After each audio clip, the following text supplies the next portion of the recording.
There once was discovered a land where freedom flowed like a clear, refreshing stream. Word of this wondrous stream spread to places where the currents of freedom were weak and dying.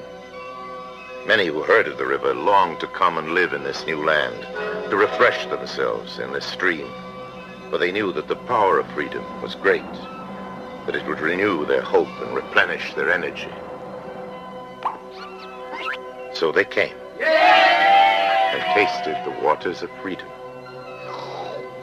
were refreshed, and they said, "Here is the greatness of this land.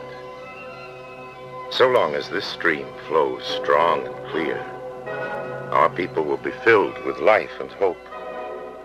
Our land will bring forth a vigorous and abundant life. But if these waters cease to flow or lose their clarity, our land will decay and die." The new land prospered. The people tilled the soil and built great cities.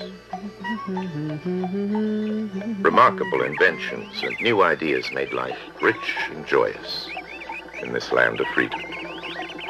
The people became content.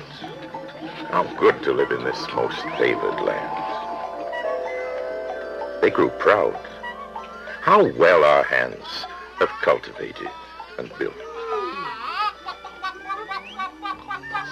Their pride grew and grew. They did not know that too much pride could blind them. They did not know that too much pride could make them arrogant, foolish. And so it happened that because they so coveted the river, they barred from it people who looked unfamiliar or talked differently, in the false belief that strangers were not deserving, little remembering that not long ago they too were strangers. When new ideas were proposed, the people ridiculed them, for they were now afraid to change the old ways.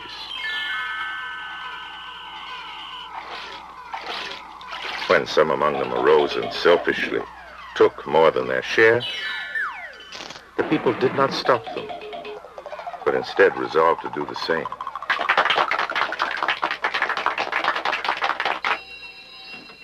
Instead of helping those who were ill and weak, they despised them and chastised them for their idleness. When a wise man stood up and said, "Look, the waters are beclouding," they could not see it, for their pride made them blind. And when he tried again to make them see, they shut him up, for his vision infuriated them. How could they act differently? They loved the stream as they remembered it, fresh and clear, and could not bear to look upon its decay. When the children, unblinded by old recollection, saw it too, they cried out, but their fathers called them ungrateful and punished them.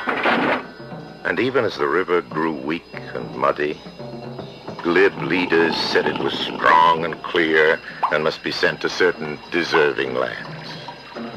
And the people believed them and allowed their precious little fluid to be spilled upon alien soil.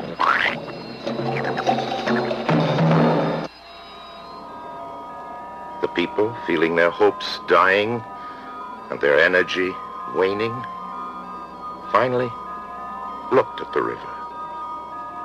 They saw it was wasted and stagnant. The spirit of despair was great in the land. The people became confused. They did not know what to do. In the darkness of that hour, they heard many voices. Some said, "The river is a nuisance and only lowers efficiency.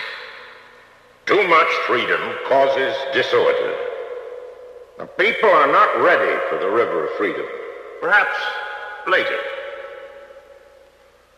We will stop the river and start it again. when it is sick. But other voices said, let us work to make the waters of freedom flow fresh and strong again. Where it has been fouled by our foolishness, it can be made clear by our wisdom. Where it has grown stagnant from our neglect, it can be kept fresh by our vigilance.